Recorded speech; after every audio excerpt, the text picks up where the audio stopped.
Hello, everyone. Welcome to ClusterCon 2 visitors from around the world.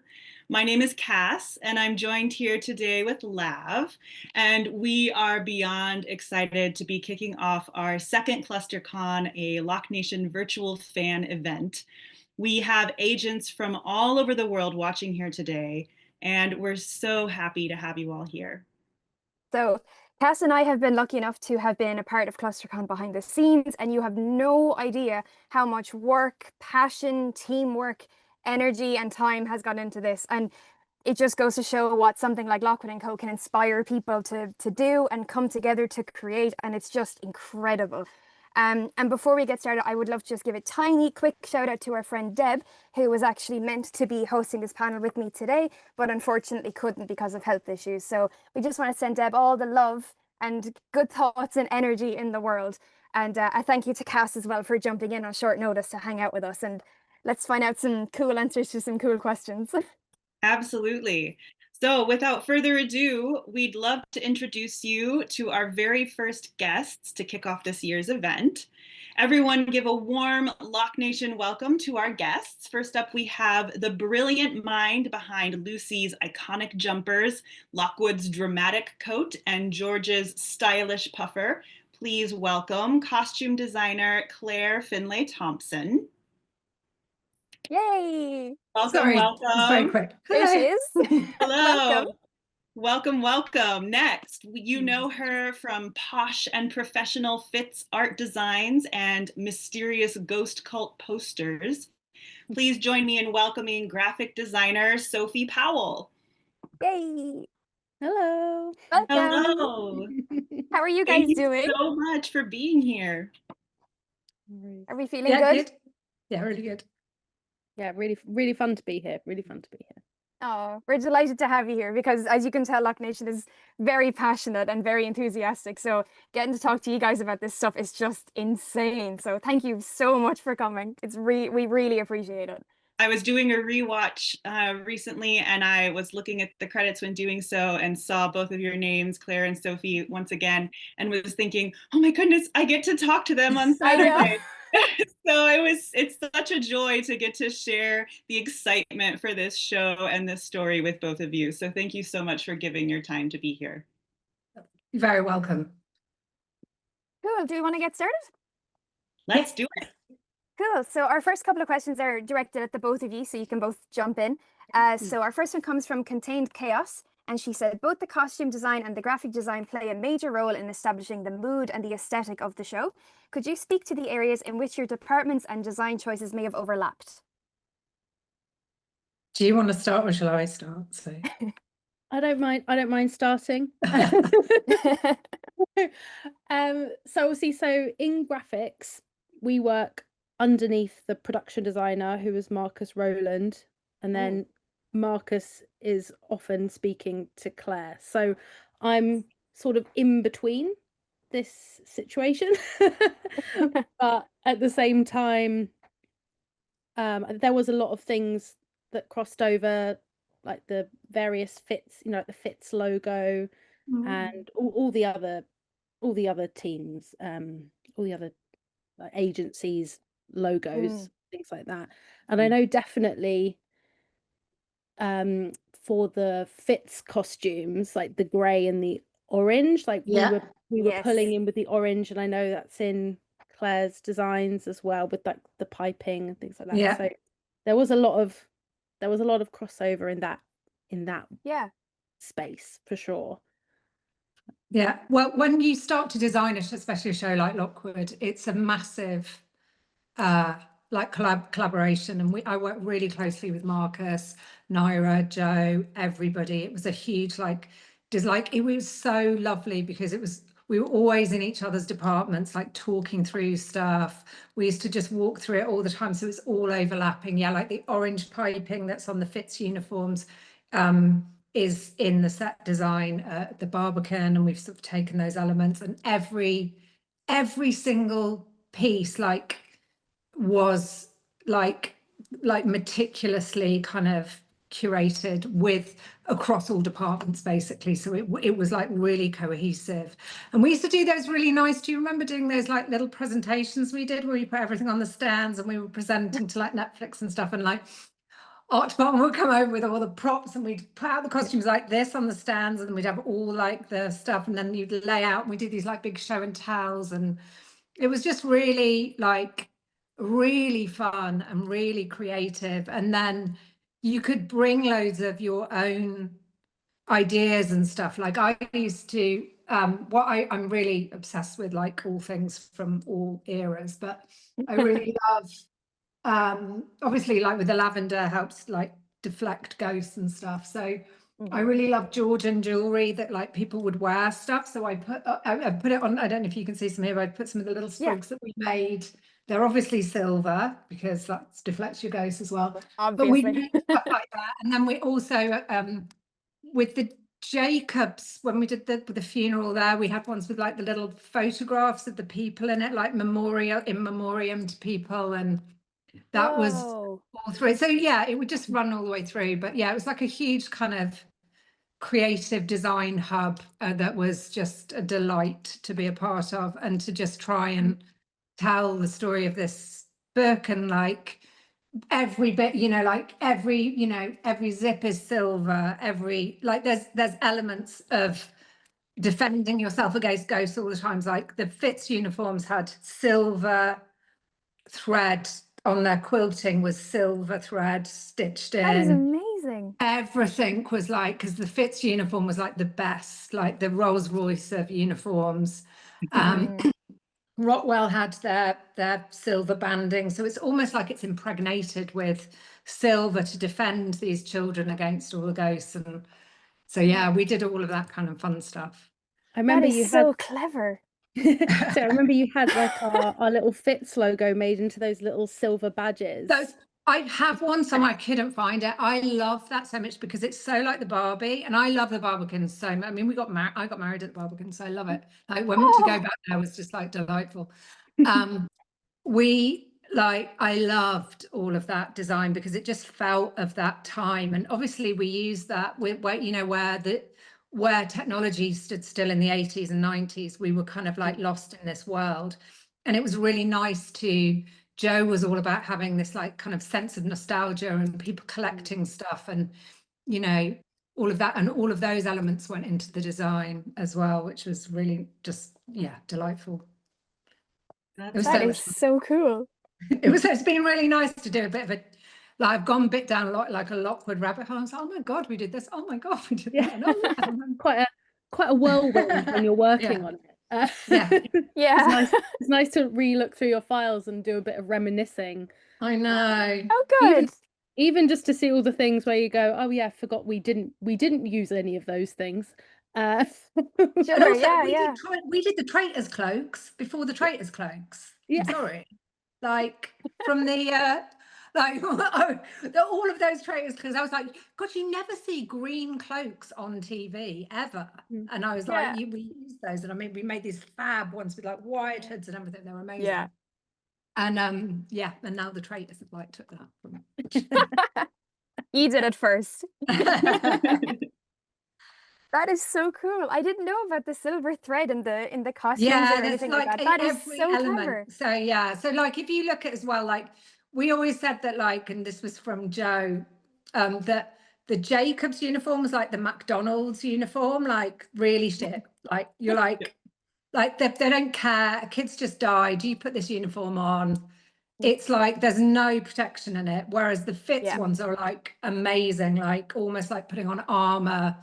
And so they're like, we'll protect you. So you'd want your child to go to like the Fitz agency. That's why it was the best, because they'd be protected. Whereas Jacobs, they kind of didn't care. And then the uniforms were like filthy and disgusting. And so yeah, and that is so clever. Even though I didn't specifically notice the silver stitching in their uniforms, the overall message comes through when you look at those uniforms. That you created something that you can see, even if it's not explicit, it's implicit. You can feel that, yeah, these are uniforms for kids who don't matter, and these are uniforms for kids who matter. And you can feel that difference. Absolutely. You really get the impression that the Jacob ones are like hand-me-downs. Do you know what I mean? Like they look like completely. They look like they belong to the kid who came before them. You know. I'd love to see when we made them. Oh God, I don't know if you remember, Sophie, but when we first made them, they were so bright, and we had this whole breakdown department, and they like broke them down and made them look like they went through the works to like make themselves look really disgusting. But yeah, they were good fun. I actually really love the Jacobs uniform. My favorite uniform was the Rockwell though. I loved it. We didn't see it enough. It was so cool. That would have come in and very we've done a later stylish series. It was. I loved that one. It was like. So we have another question for both of you. It also comes from Contained Chaos on Twitter. And it connects a little bit with what you were talking about just a moment ago, Claire. The show takes place in an alternate universe, London, where we see technology from the 80s and 90s anachronistically appearing in the modern day. Can you discuss how you captured the aesthetic of decades past combined with the reality of modern day London? What we were saying, we kept it. We didn't, obviously you couldn't do full 80s stuff. I mean, with the costumes, I did almost like we went back to like this jacket. This jacket for Lucy was inspired. I mean, it's got that kind of varsity feel, which has kind of got an 80s feel, but it was actually inspired by 1960s ski outfit, which I tried on. I usually like take from all decades to when I design stuff, and Lockwood's trousers are like Victorian, Victorian with like a kind of 90s skinny boy leg edge to them, and so we took some elements of this with the leather thing, because they've got to be warm, like, so that, because they're out at night all the time, and we lined it to make it nice and warm for them. And that's the kind of we sort of went 80s and before, and like Lockwood's coat is like taken from a 1900s workwear jacket, but then we made it out of like Japanese raw denim. So it's really beautiful. Like it's dense, but it's also got a kind of light behind it, so it'll light really nicely, because obviously it's all at night, so we've got to be able to see everybody. We can't just have like loads of black, but so it's dark it's black. Is actually just a really dark blue, but it's like this Japanese denim, and the same with his jeans was a Japanese raw denim, but they were like really stretchy, so they could do all the stunts and stuff. Oh, that's so cool. They definitely have like a very timeless look about them. You know what I mean? Yes, exactly. So you want to do if you're designing something like this, you want to do that kind of like timeless, like a classic novel. Really, you want it to be. So like George's trousers were taken from Carhartt trousers, which basically the same design has been for like 50 years, like so many, like for so long. It's like an absolute timeless piece. And then we'd remake it in more textures, like he had corduroy and he had denim, and his was much more softer. And we made all of his shirts. I've got one, I could only find one. This is when he went to see Kim Carey Hall. But they're all like soft, but this has got a very, could be in the 80s, but it also could be, someone from 1920s. It's kind of, it could be anywhere really. And that's like, so we made everything. So some of it, you might think, we didn't make everything, because there are some pieces in there that were purchased, but we wanted it to feel like real clothes, but also like in its own world. So that's why we kind of made everything. So when people ask where things are from, you're like, sorry, you can't book it. They were made, because it's kind of to try and create that world is like you just make everything. So I think you did a great job of doing, like, because it's meant to be set like in this era, but it feels like it could also be another era. Like the clothes are modern, but they're also not quite what we wear today, because they don't have the same technology that we have. So it's very close to what we have, but also different, because they haven't had the same access to, say, Hollywood or they don't have social media to go, oh, what's this person wearing? It's very individual. Yeah, and using fabrics that aren't so sort of processed and everything is a really good option as well. To use things that sort of like timeless fabrics that keeps all of that really together as well. And in a similar vein, Sophie, I was noticing, you're talking about it feeling both of a different time and of this time and the timelessness when they're walking down the street and there's sort of all those advertisements in the city center where they are.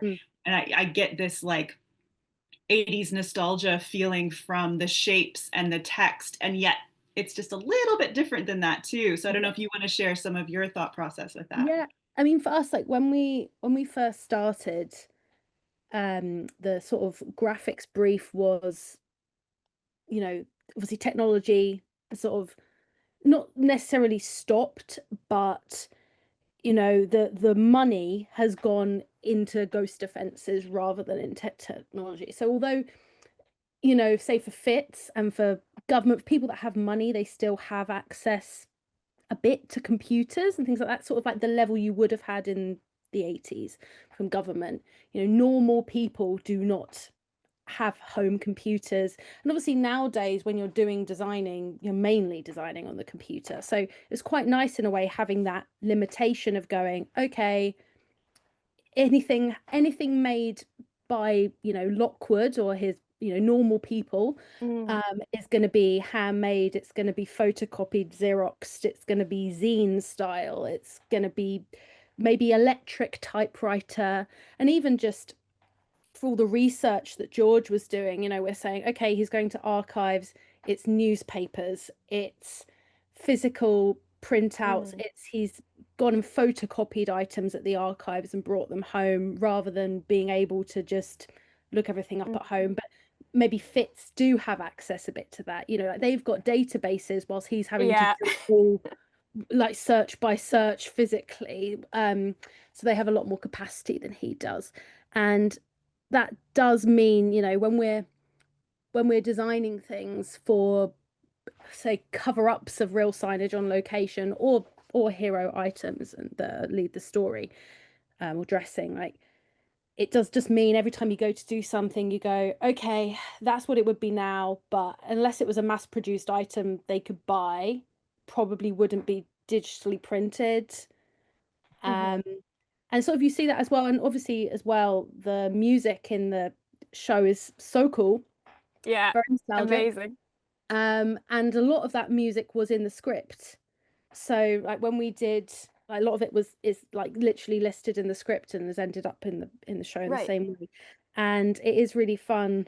Like for us, when we say we're doing like Norrie's bedroom and things like that, and even Lucy's bedroom, and when we were looking up, we're like, okay, these are the kinds of bands, and we're talking to music supervisors and Joe and everybody about what posters we're trying to get for her room and things like that. But it's all very 80s vibe.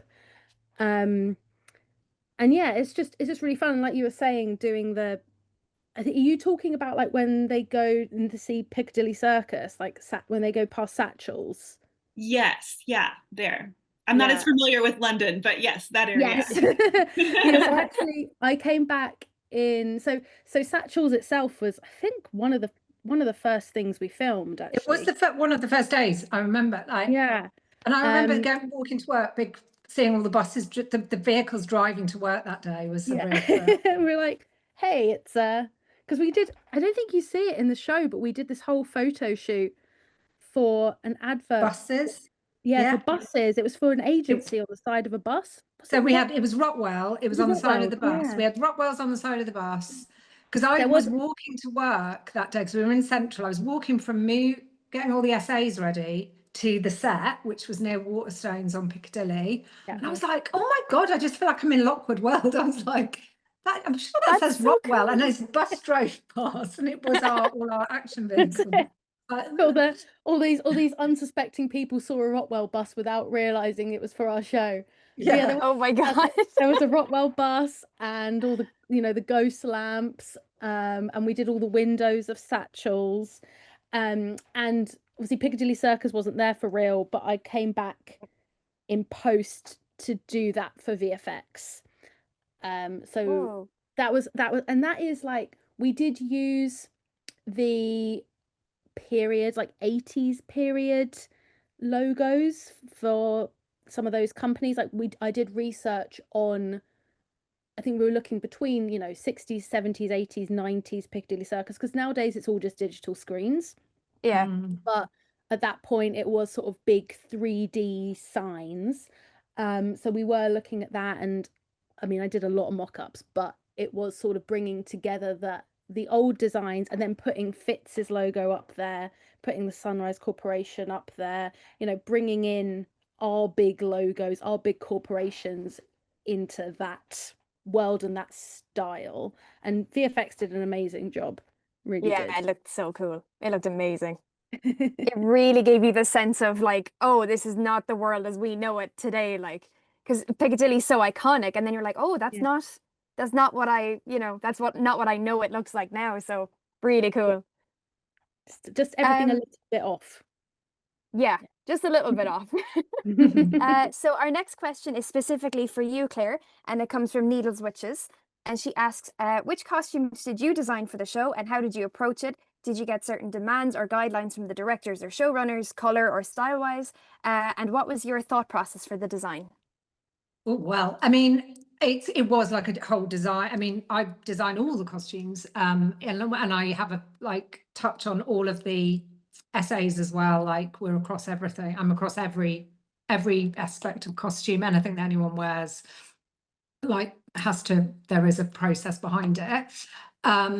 Colors wise, like we never decided on the Lucy blue before, but because of obviously Ruby's beautiful blue eyes, it made sense to me that she wore beautiful blue, and that would, I could, make her look incredible. And like the jacket that I first tried on her, the version of this that's like this weird knitted 60s thing, was red and white.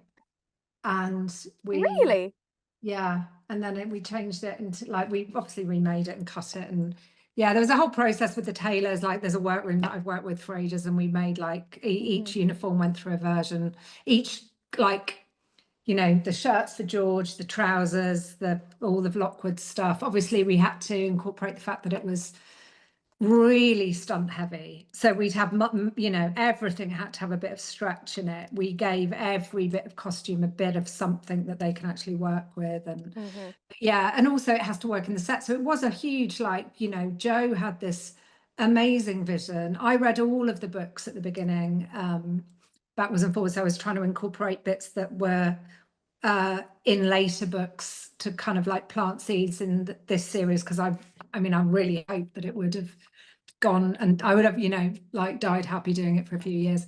But so you try and sort of implement all of those sorts of elements, and working with Joe and Naira was incredible. I loved working with her. She just had the best eye, and it was just like a big collaboration, really. But yeah, colors wise, I didn't go in with a clear didn't go in saying, right, Lucy's going to be blue, that these guys, it was kind of an organic process that happened. And then obviously when you get your artist, you want them to make them look as good as possible. So when you get your artist like cast for you, then you look at them and you're like, right, okay, what's going to make them look really cool, and what's going to make them look great on screen, but also give them a bit of an iconic look. It's great to have a kind of a silhouette that, even if you change their with Lucy with her shorts and tights and everything, like, so that the fans of the show can draw them, that, keep the silhouette similar. There'll be like minor changes, but then you kind of, so the audience know who they are. Like, obviously they do change their clothes, but they're all of the same thing. Like, we cut the same pair of shorts, we cut the same pair of trousers, even Lockwood's dinner suit. Do you know what I mean? It's like, it's all within parameters, so it keeps it really characterful, and it gives something for the audience to kind of like enjoy, and they know that they're watching those characters, and that they know who they are, they can draw them, they can have that, like, they're part of it, basically. But yeah, you can really see that, because LockNation has so many talented artists, and the silhouette for the characters. I used to look at all of it. We looked at all of that stuff. I loved all of the really fan drawings. I love all of that, because it means so much to when you're given a job like Lockwood, you're just like, you're almost like a guardian of it, because it probably in a few years' time someone else will make it and someone else will do something with it, and it's like you're trying to just give it back to the fans, really, of what, like, who read the books, who buy the books, who are going to watch this show.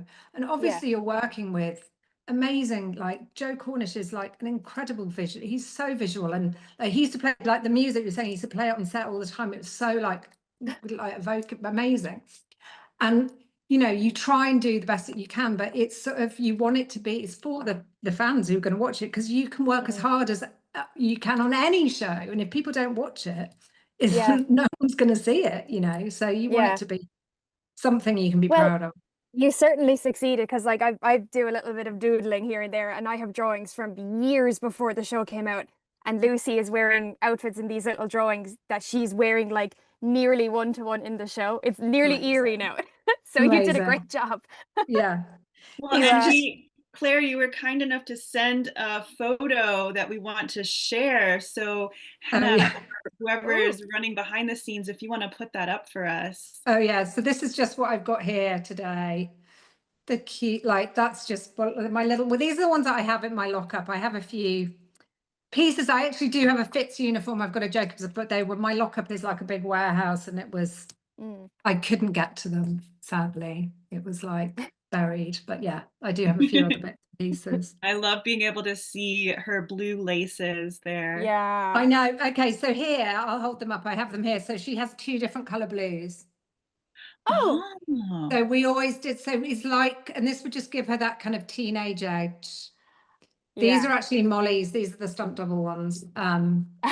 It's actually Ruby got to keep a pair. They all got to keep an outfit at the end of it when we Netflix got rid of everything. But the it's, yeah, I got to keep a jacket which has been in my daughter's wardrobe. She's never worn it, but I was like, we got that out. And then I got this was the nighttime jacket of Lockwood, which is, so this is a nighttime one for it's lined with wool to keep him warm for when we were doing actual night shoots, because it was cold. Like, it was bloody cold. But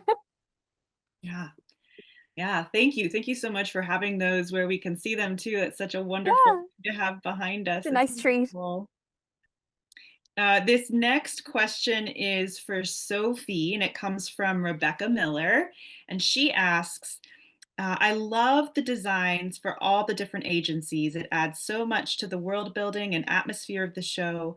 Could you walk us through the process of designing their individual logo and aesthetics?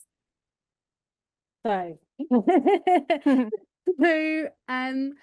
we had, just starting, just because it's simple to me, Tendy and Sons.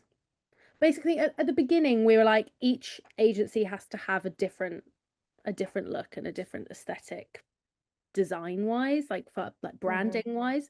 So we had like Tendy and Sons, which we didn't see much of. And that was just like, we're just gonna go super traditional. Like, I think we saw like the exterior of the agency, and we're like, super traditional building. It's very like quintessentially British for that. And then we had Fitz, as Claire was saying, it's the Rolls Royce. I think Fitz and Rockwell obviously are the 2 big agencies with lots of money.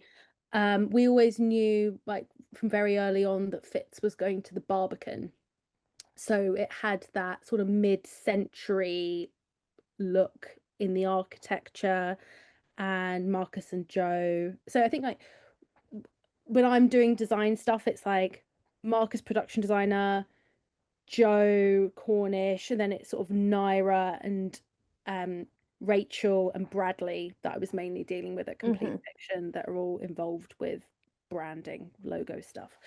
So we had Fitz and Rockwell, and Fitz at the Barbican. So we were trying to bring in that branding style.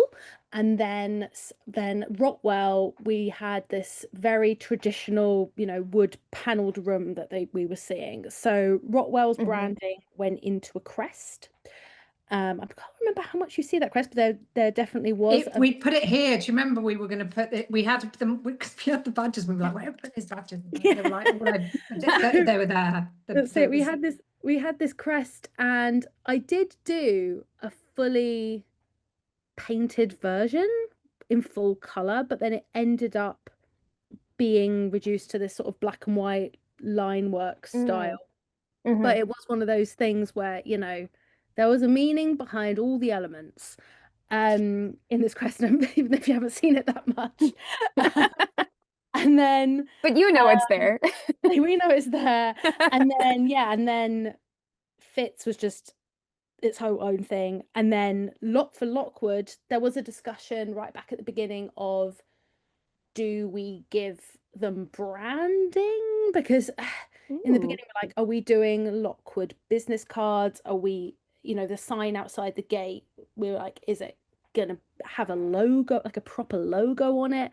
And then we decided, I actually remember having a discussion with Joe and James Biddle was one of the producers as well about Lockwood's brand, Lockwood Co's branding, and deciding, you know, it's sort of non-branded. For the wooden sign, it's like they've gone to a shop, you know, like here in the UK with like Timpson's. It's like gone to Timpson's, they've had this engraved sign that's not, they haven't really chosen a design. There's no like cohesive branding because it's such a new outfit, and he's used a little dynamo machine to add the little bit at the bottom of the sign himself. You know? Like it's not, they haven't got money behind the branding. It's very different to Fitz, where you imagine like they're Apple, right? Like they've got a branding team. They've got a logo where the whole idea behind that logo was you can see the logo and you don't even need to see the word Fitz, and people in that universe would know. They'll know, yeah. That's the Fitz. Yeah. You know? Like, I get you, yeah. It needed to be an iconic thing that we could imagine within that world. People just know. You just know, yeah. Seeing the name. And then like Jacobs & Co. with the J & Co. logo. I feel like this is really like testing my brain here, but I think the colors we ended up going for were because of Claire's costumes. It was like mustard and it was mustard and like orange, wasn't it? Like a kind of like burgundy and things. And that was again like we had this logo which was sort of in between, where we were going, it's traditional, but it's got the name in the logo because they're not a well-known company, but they're aspiring to be a well-known company. But I'm trying to think, you do see a little into the office at Jacobs & Co. when Lucy is being signed up by her mum. But that office was so dressed. There was this whole wall where we'd done like this whole wall of drawings as if like kids had done drawings of like their friends and like had written in, and it was all very like local, like very meant to be like, you know, in the town, like the kids of the town, these sort of like fan drawings they'd sent in, and there was all these letters on the walls from like, you know, customers saying thank you for sorting out my house and getting rid of the ghosts. It's just such a fun little office set to do. But yeah, so that's the idea, is that we've got from your local company through to the big, say Apple. Well, and right, that sounds so cool. Even if you can't see all of those details super close up, you know, the full Rotwell crest with all the color that ended up not being the full color, or the, you know, it's not like we get a big pan of the wall at Jacobs, but the world feels so lived in. And I think that happens because you put all of that effort into it. You know, even the thing that you see for the briefest moment has its own life, and I think we as viewers intuit that immediately. We take it in. It feels very real. For sure. And same with the costumes, like it just feels, all of the work that goes into it, you feel that realness. It's of that world. Sure. Okay, so next, our next question is from the Biscuit Rule, and this is for Claire specifically. Eagle-eyed fans have noticed the distinctive fishtail trousers of Lockwood's. Can you Oh, talk a yes. little about the process in bringing the aesthetic of book Lockwood to screen? Yeah, so I mean, for the Lockwood trousers, like I said, they were sort of Victorian, like, well, maybe Edwardian, but like the fishtail back, but then taken in with more of a skinny leg, and again made with the Japanese double stretch denim, so that they could do a lot of like flying through the air. There was a lot of wire work on this job, like there was a lot of stunt work. So yeah, so basically we wanted him to make him look like he was in a band, like in like a suit. And then like he's almost like he's trying to like, you know, run the agency, like he's sort of dressed up with his like jacket and everything. And then, but then also have this kind of like, you know, timeless feel with like the workwear coat, and then the sort of the skinny sort of fishtail trousers, which were really cool. We gave him pink socks, which I know a lot of people like loved. They're And very then beloved like, in yeah, the like quite LockNation cool community. trainers. So yeah, we kind of just mixed up lots of different sort of things again, just to make him look quite cool and sort of like like, I don't know, yeah, like a bit like a rock star, basically, is you I want him think to look it also kind of comes cool. across that he's trying to look cool. Does that make sense? Yeah, yeah, but also he's almost like he's like, I run this agency, like, so that's why he'd wear the shirt and ties, which I thought was quite sweet. But yeah, that it was almost like 1975 kind of band guy. Yeah. I don't know, but you know, something along those lines, like a little rock star. Yeah. Cool. So our next question is also from the Biscuit Rule, and this one's for Sophie.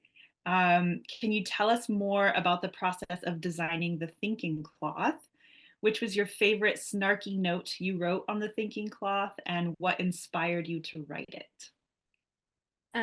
So the thinking cloth, I think right from the very beginning when we started and I read the script, we were just like, oh, this is a big endeavor. Especially because we filmed, I don't know if you guys know this, but we filmed episode 1 and 8 first, like in the same block, and then they were doing, I guess, 2, 3, 4, and then 5. I can't remember how exactly, but we started with 1 and 8 with Joe.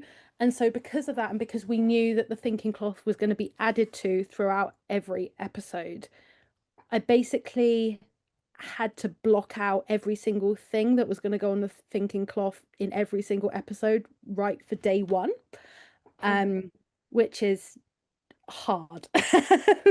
Daunting, I'm sure. Yeah, it was just so much work.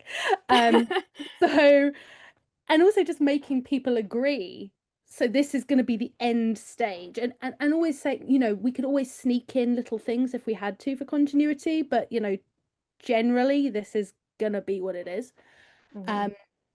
So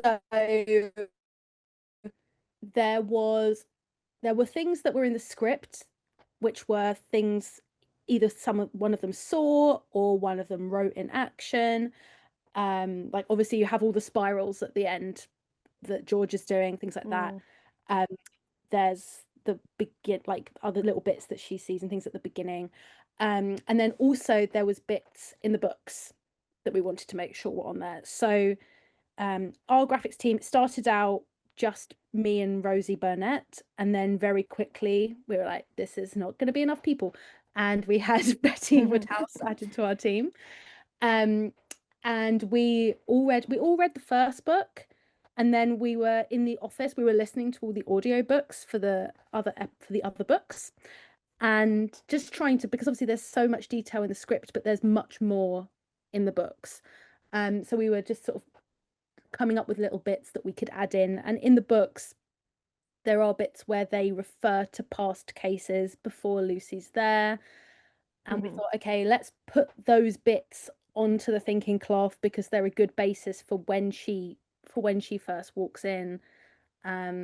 And also we just like to do, like Claire was saying, we like to do little things for the fans. And it's always so funny in our office, because there's always discussions of going, oh, I don't think anyone's ever going to see it. And you're like, oh, but let's do it because it's kind of fun. And also just because we've got to write something. So actually, in a way, Mm. Taking stuff from the books, even if nobody's going to see it, it's actually it's work for us. Yeah. So it's quite fun to do it.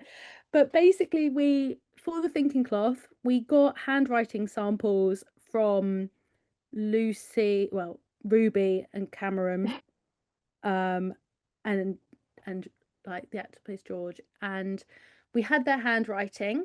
We got them to write out. It was ABCs in capital letters and lowercase. We had the full set of numbers, and punctuation marks, and then we had them writing out their names, and then we actually got them to write, the actors to write for real, the little scripted elements. So any elements on the cloth which are scripted are actually literally the actor's handwriting. But for all the other bits for us building up, basically what we did was we came up with the ideas with Bradley Down, who was our script editor. He was really involved with graphics, Bradley Down. So Bradley would come up with things, we would come up with things, we would run them past Bradley, he would maybe edit them, come back to us, and we'd be saying, oh, we found this bit in the book, and he'd be like, awesome, let's do that. And we would basically, we laid it all out in the various actors' fonts that we had made from their handwriting. And then it's a bit laborious. So basically we laid it out in their handwriting.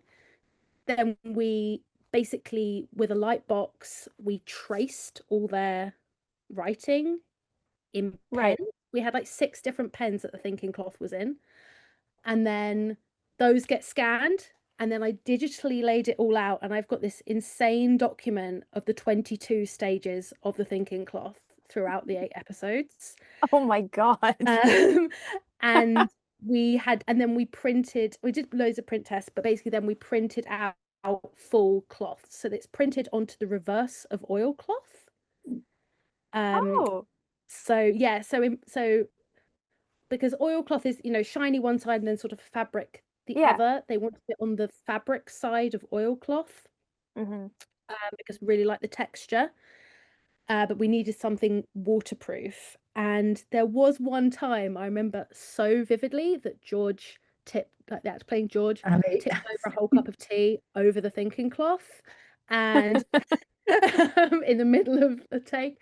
But luckily we had repeats of like every stage of the cloth, because the standbys were having like in between scenes, the props people were having to come in and replace the different cloths so they could go back and forth in the story with continuity. But my favorite one is definitely Lockwood as a dick. Which, and it wasn't that in the original script. It was Lockwood as a twat, and then it got changed out. Lockwood as a dick. So oh my God. Yeah, and that's an iconic one. I know. Iconic. When I was going through my files, I've got like a whole document that was for Joe Cornish, director and producers, which is like, because it's like the little speech bubble, and then he's saying, I can't remember what he's saying, but he's saying something, and then you've got Lockwood as a dick above it, and then you've got the drawing of him. And me and my teams, me, Betty and Rosie, we all did versions of drawing Cameron. So we've got like this whole selection of funny caricatures of Cameron. Oh no. Of like different levels of, I don't know, I guess like pretentiousness, which was just so funny. And then it's great, sort of like, though. in the end it's ended up being this sort of like amalgamation. So the actual drawing of Lockwood himself was designed by Rosie, and then like the writing is me, and the speech bubbles Betty, and sort of it all comes together. That's lovely. Yeah. But we made it, I think, like I was in the end, like Rosie is the like when you see the doodles and they're in slightly different styles, like Rosie was the drawing style of Lockwood, and then I was the drawing style of Lucy, Betty was the drawing style of George. But I don't know, even if you really notice, but there are loads of drawings on there. Like when Lucy obviously starts seeing all the Annabelle Ward stuff, like there's drawings that went on of Annabelle Ward. We've got all these drawings of the roses that were in her, like the floral patterns that were in her costume. like you know, like she's been dreaming about this kind of stuff and obsessing with it a bit. And there's also like little quotes from Hamlet and things which are all into the thinking cloth, like things that are playing on her mind. And loads of also like loads of little bits from the books are written as if they're conversations between the team that have happened.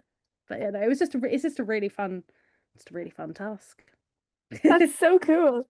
That's really clever too, because it makes them all so individual. You know, it doesn't feel like it was just one person doing it in the background. Like it feels like it was the three of them writing Yeah. their notes and making their doodles. That's That's amazing. I think it's always hard as well whenever I do a job and it's scripted, drawings, there's always sort of this conversation of, are we saying are they really good? Yeah. Are they Da Vinci? Who are these? Like, are they artists? Or are they sort Yeah. of, I don't know, normal, non-artistic people? Like, what is the artistic ability of each of these people? Which is just such a big question. Yeah. For kids whose life revolves around ghost hunting. Yeah. For sure. Cool. So our next question is a live question. So we're going to be inviting Anna Louisa in, if she can appear. There she is. It's happening to my opposite. face. That's so funny. You look like you're a ghost yourself, Anna. This didn't happen in the test we did last week. It's okay. We'll just say you're a type 2. Yeah. Okay. Do I do anything to fix it or just roll with it? I'd say just roll with it. Okay. We know you look lovely. Hey Anna, if you hit video, you can turn it off. If you hit video. Like that? If you hit video to turn off your background. Sorry. I think that looks better. There you go. There we go. Oh, okay. You can see your wonderful face. Yeah. Okay. So, hi, I'm Ana Luisa. I'm from Brazil. And I love the work that everyone does in the show. It's amazing. My question is for Claire. How did you decide on color coding the characters? You did it in a way that gives them an iconic look without making it look like they're wearing costumes. So how was that process?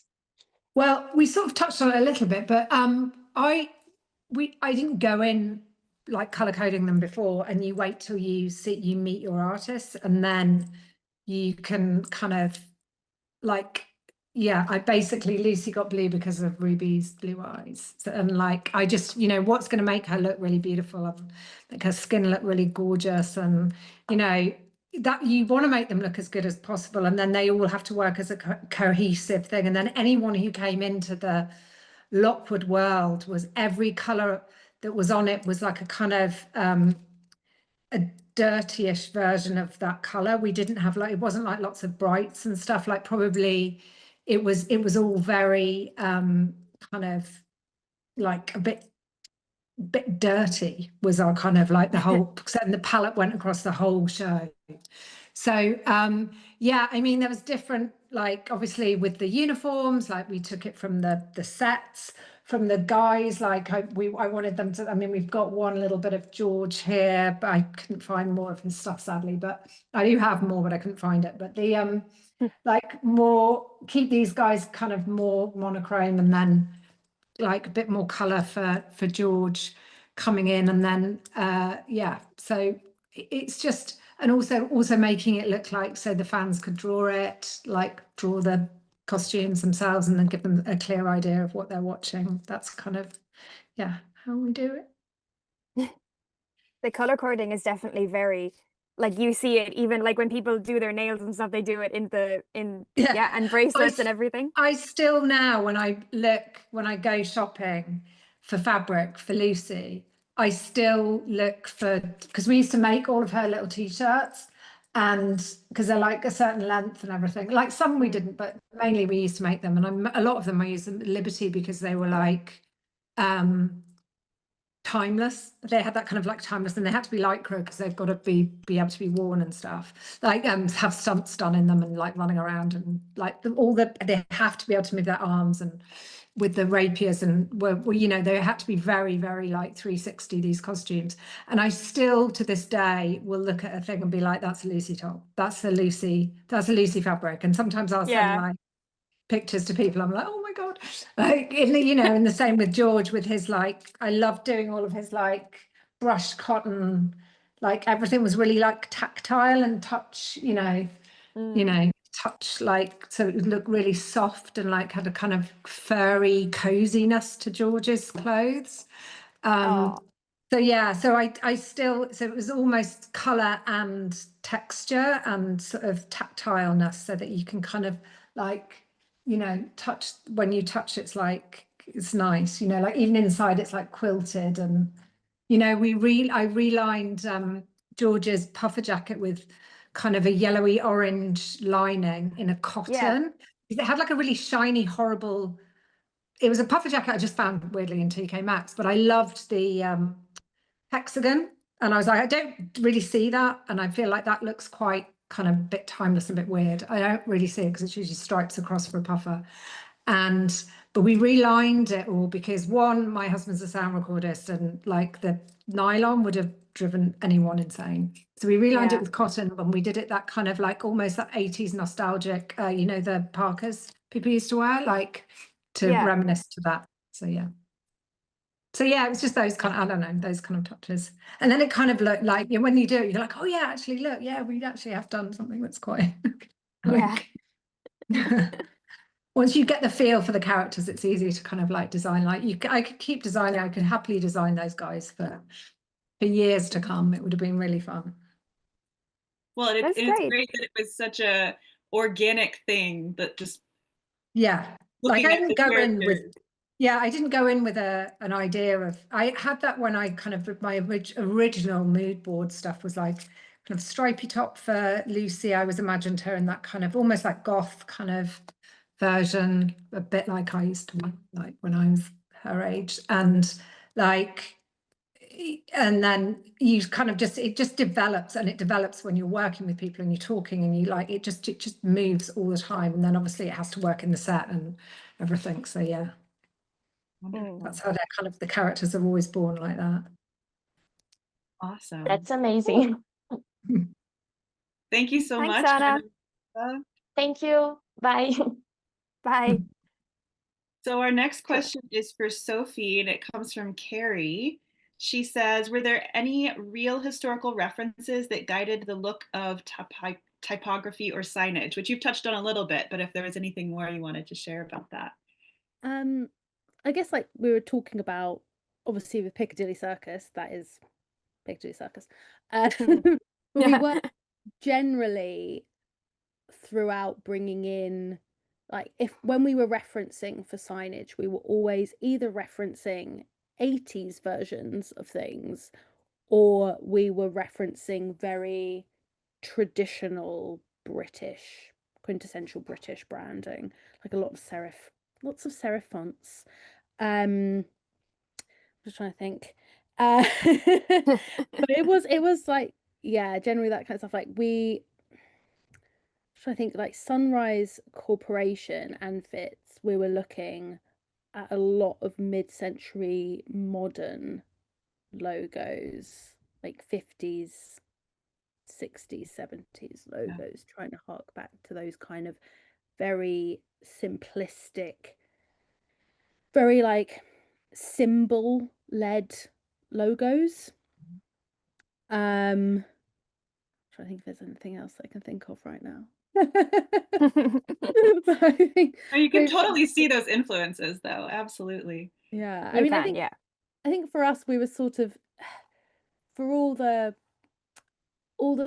stuff that's meant to be, you know, out on the street, when I say, you know, quintessential British, we were very aware when we were reading these books, we were like, this is I don't want to say Harry Potter, but it's a, you know, like, it's a very like traditional British set show, very British set show.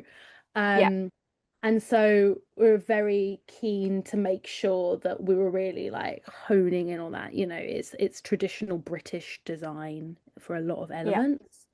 So yeah, it was a lot of looking at, you know, like satchels. We were looking at Harrods and that kind of thing. Like that's why they've got these like black bags with the gold on them. We're like, okay, like Harrods bags have the green with the gold on them. We're looking into that kind of branding. Sunrise Corporation, actually, I think when we did all the graphics for all the various types of bombs, like all the different salt bombs and that kind of stuff, which is like their labeling branding. We were definitely looking at Russian design, actually. There was like this really nice reference of the layered screen printing label that we ran with, and it's like we've got this, you know, we've got like they're sort of those black and white labels with the half sunrise on the top and then the name in the middle, and then they each had like a different color and different type of line style that went through them depending on the different type that they were, like different type of thing. And there was sort of a language in our different, like, oh, lime green zigzag this shape means this, and triple red line means this. Right. Easy identification when you're out on a job. Which do I have? And we were, and actually, like, I know Claire was saying, obviously a lot of it is at night. That's the point. They're outside at night, and when we're designing to be seen at night, we do make everything quite high contrast in graphics so that you can actually see it and read it on camera. And all those kind of like, it's all about actually being able to read it and for people to understand what they're doing, which is why we sort of do those kind of shapes and silhouettes, and part of as well, like I know we were talking before, but part of why we tried to make the different brands very different from each other, like the different agencies branding very different from each other, so you instantly are like, oh, we're there, that's what we're talking about. I think the Londonness of it comes across a lot, because it's like we always say in LockNation that like Portland Row is like another character. It's like a character in itself, but like London is as well, because I think 99% of the books are in London itself. So it's like it's very, very the location is very tangible, you know. So I know what you're saying. It comes across really well. Okay, our next question is from Perhaps Some Tea. She says, certain parts of the show, we kind of touched on this as well, Claire. Certain parts of the show involved a lot of action and physicality on the part of the actors and the stunt people. How do you combine style and practicality? If you want to just elaborate any more. I mean, everything has to be able to, those rapier, like they've got to be able to do 360. Like we very early on working the stunt team with that all the time, and like when we were like prepping, the kids were like in stunt rehearsals above us, where our office was, and everything had to be able to be like high kicks in it. And you know, we obviously made many multiples of the costumes, but they were all incredibly stretchy, and they, you know, there's got to be able to room to be able to get their arms above their head and all of it. And then also just practically the sort, like, I don't know, with the Lockwood's coat, we had side splits, and I don't know if you can see that, so that where the rapier would come out, because obviously when they're walking around, it's all got to look quite cool, but like you can't have his like coat poking up, and because that would look terrible. And but because they you know, there was always like a multiple of Lockwoods wandering around and Lucy's and everything, but they were all practical. And then obviously they're cold at night, they go in water. So he goes in water in a dinner suit, so we can't just use normal wool because that will just shrink on him, and they go in the Thames. And so you kind of have to be like super, keep the design, but then also they've got to be able to like wear it for like 12 hours a day. Like with the filming days are long and there's a lot going on. But the specific ones for the ball, Lockwood's dinner suit was stretchy. I actually have one here, but this one's been in the water, so it's like it's it's kind of it's a bit knackered. I have one here, but it's like stretchy and yeah. has to be able to do stunts in it. Lucy had her blue silk dress, which we lined one with like a fleece for her to keep her warm, so she would wear, like, we'd have different versions of it. So like you'd have one that was like just the silk for like the hero shots, and then we'd have the ones for outside, which were like layered up with like loads of padding and like to keep her really warm. And so it was just kind of like, you have to sort of go between the design and then being able to be able to film it. And lots of fleece lined tights for poor Lucy, who's like running around and like. I'm sure Ruby appreciated that so much. I'm sure she did. I appreciate it for her. I mean, it was funny. The stunt people went in the water when we actually went in the Thames, but then they just threw a bucket of water over like Ruby and Cameron, like, and they were just like, I don't know what's worse, like actually getting in the water or having a bucket of water thrown on you, like in the night. Like, what's what? Like, no, like it's an experience, but yeah, I'm sure they were. They loved it so much, and it was so nice working with so many like young people. It was like like Ali, it was like his first job. It was a lot of them was their first jobs, and they were so delightful. And I know you've got Hayley coming on. I loved designing Flo Bones. Like, I'm working with her, and we use real relics in her costume that were got from the Thames. And then actually Toby in art department made the doubles of the real relics that we found, because obviously you can't just have one of anything because things get lost, and can't trust actors with anything. They're a nightmare. But I mean, practical is like a part of it, and then there was many versions of it. Like, a lot of them have got like the costumes have big holes cut in the back of them so they can put a harness on, where they might have been like dangled from something. So and we'd have different harnesses that we've got to put on them, and there's a lot. It was a big kind of, we did a lot of water work, there was all of it. So it's like how we had to weight all the costumes in the water. Like Princess Kate always has her water, like you put weights in the bottom of the things to keep it down, especially with Annabelle, so that it flows in the water. And it's a lot of different things, but that's all just part of it. And you sort of gain all of that as with experience as you've done it. Like, I've done loads of other water work stuff, so I know this is going to work. This is what works. Yeah. These colours work underwater, and this, all of this stuff. So and you bring whatever you've done from other jobs to this job, and then you hope that it works well. But you're learning all the time, like constantly, about what's going to be good and what's going to work, and that's so cool. So much work into just, again, these small little moments that there's like an army of costume people as well. There's like an army of everyone's an army of art department. There's an army, and we were like constantly, like, I think Toby from art department spent more time in costume than he did in like art department. People just like all like in things all the time. But it's it's good fun. So the next question we have is from Needles Witches, and it's for Sophie. Which design took the longest to do or went through the most changes until the final version was reached? That was 100% the Fitz logo. Okay. We did over 180 versions of that logo. What? 180? We had a whole 6-foot by 4-foot notice board in our room, only covered in Fitz logo options. Oh my god! Because from as we're sort of saying from the beginning, we were like, it's got to be iconic. It's got to be instantly a thing. You've got to believe that it's a real world brand that has history, that means something. That has that kind of weight behind it. And obviously in the books, I think there's talk about it. Sorry, again, this is really testing my memory. About it to do with a unicorn.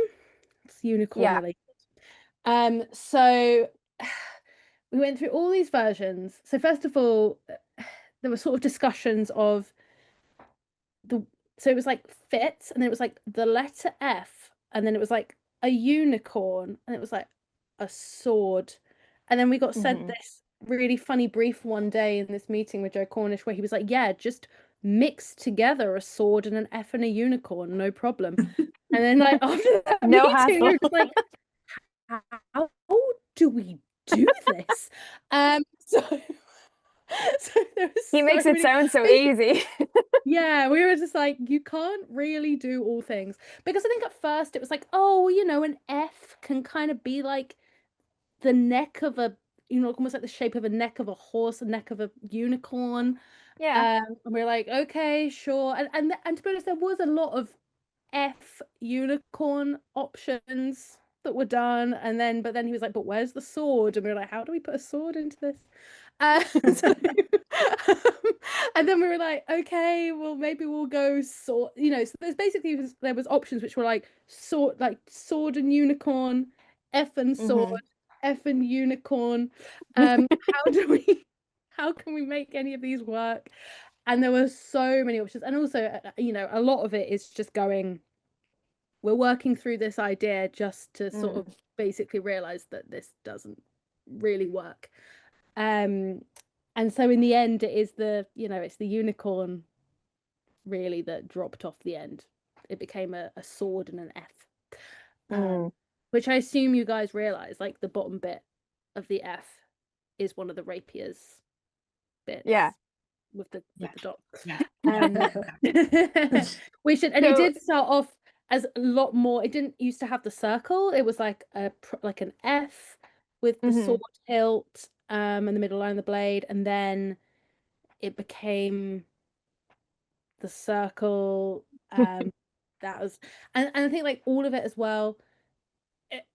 You know, from the beginning, I say we were doing many versions, but also at the same time we were sort of trying to work with the colors as well, because there was, you know, there's all talk of we could do a multicolor logo, and actually for us the Fits manual started off blue.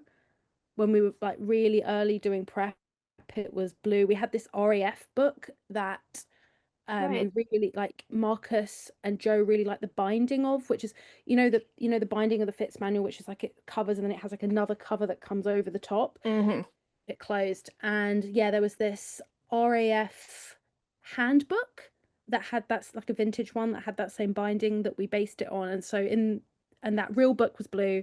So originally the Fits manual was blue, and then when the Barbican became a thing, and I say like talking to like Claire and costume, they're grey and orange, and that's when we went into the grey and orange color. But one day it was like, stop everything, grey and orange. And we found it.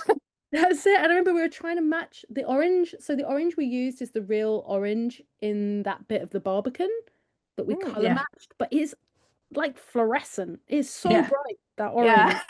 And like you don't even believe it. Like when you're down there in their lighting, it looks like a very normal orange tone, and then you color match it and you take it outside and you're like, this is glowing, this color orange. Like, it's crazy how bright it is. So the book is slightly toned down.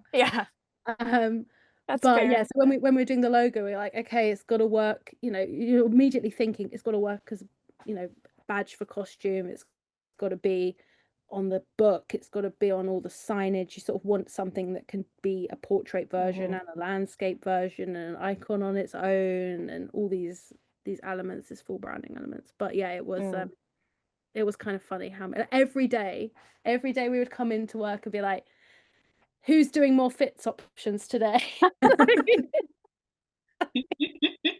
Oh my god. We like tag teamed between our department of like who would put in an hour of reworking Fits logo options that day. So do you look at it now with pride or with disdain? I think with pride. Like, it's not, I would say, it's not the only job I've done where we've got to that sort of number of options. But I think, you know, I think everyone feels the pressure as well of going, this is it. This is the thing that's going to be throughout the whole series, and hopefully, you know, we didn't know like however many series on, or you know, We knew it was going to be everywhere. We knew it was going to be seen. And we also knew that the fans, you know, were there and existed and were very excited. And I think also it's when you decide you're not going to do what's in the book and that you're going to do something different, then there's that added element of, okay, well, it has to be really good then, because you're not doing Sure. you're not doing what the book says. So Yeah. keep going, get it perfect. I think like, because I was a fan of the books long before the show, and like for me, all of those little changes, they kind of coexist in my head, if that makes sense. Like in my head, the book and the show, like the lore and the canon or whatever from both, they both exist side by side, if that makes sense. Because you did such a good job of making it feel like it could have been in the books as well, that it doesn't feel like it's completely different. It's just a little, you know, it to me it feels like it's one and the same in my head anyway. So well done. I as a longtime book fan, I was delighted. So Okay. Cool. So our next question is for Claire, and this comes from God on Crack, which is a great name. What is a small little detail about someone's costume that is meaningful to you? Is there an Easter egg, a personal touch, or something funny you hid in just for the fun of it, etc.? Well, so I brought it with me today. So obviously I read all the books and everything, and there was obviously the pools of light that are underneath, like London or whatever. Now this necklace that I put on, Penelope fits and then Marissa fits, or if it's the other way around, I can't remember, is a 1900s crystal necklace, which is actually pools of light. And I own this is mine, but I thought that it was kind of perfect for that, and they both wear it, both Penelope and Marissa wear it in the show. So when you look back at the flashbacks, the necklace is worn. It's in the graphics on the poster when you go through the fits. When the pictures are on that, it's on there. She's wearing it there. Yeah. Also, Morven is wearing it throughout. She wears it in every scene. And when we were doing her ball costume, I actually managed to find a pair of earrings that matched that, because they was obviously very old. So I managed to find a pair of earrings that matched as well. So I was very excited when that happened. So that was a little Easter egg that was from further books going down, and that's why she used to wear it, and it's their like little tie-in thing. So yeah, that was beautiful.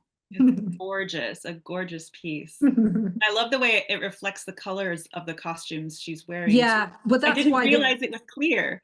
Yeah, it's the pools of light. They're a very highly polished crystal, and they're a very specific stone, and they're very beautiful, and they do reflect the person's like glow. And I just thought it just worked really well for the books and everything. So absolutely, that's gorgeous. Thank you for bringing and showing us that. Yeah. Okay. Well, our last question is for both of you. I know our last question already. I could stay here all day now and keep chatting. Just chat about it. It's been so great. But our last question for both of you. We know that you are both accomplished professionals outside of this show. Do you have any favorite or upcoming projects that you'd like to discuss and tell us where we can access them or anything like that? Well, there's a film that comes out this week that I did called Christmas Karma, which is Gurinder Chaudra's new film. It's on buses in London at the moment, so that's quite fun. There's some fun costumes. I did one for Eva Longoria, so it's like a version of Dickens' Christmas Carol set nowadays, with a kind of 80s backdrop of it's kind of amazing. So we've got Eva Longoria, we've got Billy Porter, we've got Boy George, and designing costumes for those three was like legends. And then I've just spent all year designing a show called Kill Jackie, which is Catherine Zeta-Jones. It's like a kind of revenge thriller, I suppose, with like 7 demons. And it's directed by the guy who did Killing Eve. It's got Catherine as the lead, and it is fun, and it's got some quite strong flavors. There's these 7 demons, which is this elite hit men that come after her, and she kills them one by one. So it's a bit of Kill Bill, and it's a bit of Killing Eve all in one. And we've shot that this year, so I think that'll be out next year. But yeah, those are 2 things that are coming out. I mean, I can't think of anything else. And I had a project out a couple of weeks ago, which is Begonia, which is the Yorgos Lanthimos film, which is all conspiracy stuff. And to be honest, because Betty was in my team on that as well, we did lots of alien conspiracy stuff, and there was a lot of stuff where we were like, oh, this is like when we were doing Lockwood. We were doing ghosts, now we're doing aliens. And then also I was on The Running Man, which is out next week, with a lot of the same complete fiction team. So that was Scarlett, like a lot of so Scarlett in the production team, and Rachel Pryor, and I'm just trying to think who was my main contacts that came through. Naira, of course. So yeah, Marcus, same production designer.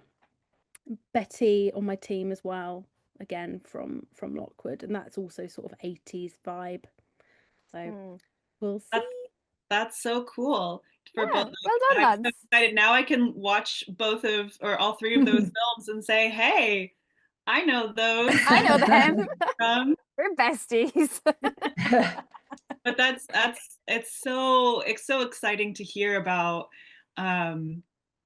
all the work that goes into these things that when you're doing your job well, we almost take for granted, right? Because it really fills out the whole picture and the whole story so beautifully that, yeah, I just feel like I've been dropped into the Lockwood Co world based, with what's surrounding them and what they're wearing. And that detail about the silver zippers, I'm going to have to go back and look at all the costumes now and find the zippers. Like any element, we would change and stuff out, everything. Yeah.